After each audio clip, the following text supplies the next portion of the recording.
ওদের কারণেই ম্যাচ হেরেছি। ম্যাচ শেষে উপস্থাপকের কঠিন প্রশ্নে যাদের সরাসরি দোষ দিলেন শুভমান গিল। অস্ট্রেলিয়ার বিপক্ষে সিরিজের প্রথম ওয়ানডেতে এমন এক হার দেখল ভারত যা কেউ কল্পনা করেনি।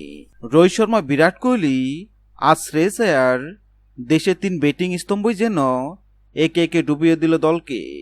পারতে বৃষ্টিবিঘ্ন ম্যাচে ভারতকে 7 উইকেটে উড়িয়ে দিল অজিরা। পার্থ স্টেডিয়ামে টসে জিতে ভারতকে ব্যাটিংয়ে পাঠায় অস্ট্রেলিয়া, কিন্তু শুরুতেই বিপর্যয়। অধিনায়ক রোহিত শর্মা 14 বলে 8 রান করে ফিরেন সাজঘরে। তারপরে আসে বড় ধাক্কা।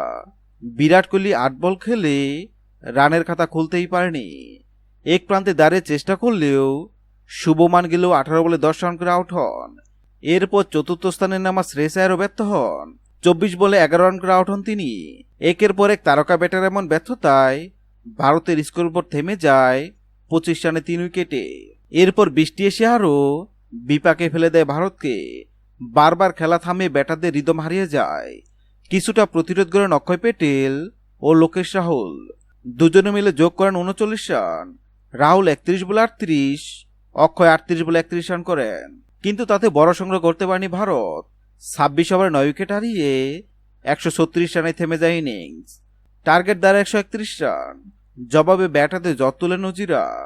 ট্রাভিসের দ্রুত আউট হলেও মিচেল মার্শ ও জস ফিলিপের ব্যাটে জয় আসে অস্ট্রেলিয়ার। মার্শ অপরাজিত থাকেন 46 রানে। ডাক ওয়াইস লুইস পদ্ধতিতে 27 বল বাকি থাকতেই 7 উইকেটে জয় পায় অস্ট্রেলিয়া। ম্যাচ শেষে গিল স্পষ্টভাবে দৌড় চাপালেন সিনোদের কাঁধে। গিল বলেন, আমাদের শুরুটা ভীষণ খারাপ ছিল। রোহিত ভাই, বিরাট ভাই আর আয়ার যদি একটু টিকে যেতেন তাহলে ম্যাচের চিত্রটা পুরো পাল্টে যেত। বৃষ্টি তো পুরো মোমেন্টটাই নষ্ট করে দিয়েছে। গিলের এমন মন্তব্যই বোঝা যাচ্ছে ড্রেসিং রুমে এখন চাপের হাওয়া। সিরিজে টিকে থাকতে হলে দ্বিতীয় ম্যাচেই ঘুরে দাঁড়াতে হবে ভারতকে। অন্যদিকে অস্ট্রেলিয়া শুরুতে যে দাপট দেখিয়েছে তাতে সিরিজ এখন তাদের মুঠোয় বললে ভুল হবে না। হ্যাঁ দর্শক, যদি ভিডিওটি ভালো লাগে লাইক দিবেন এবং সাবস্ক্রাইব করে আমাদের চ্যানেলের সঙ্গে থাকবেন। ভিডিওটি দেখার জন্য আপনাকে অসংখ্য ধন্যবাদ।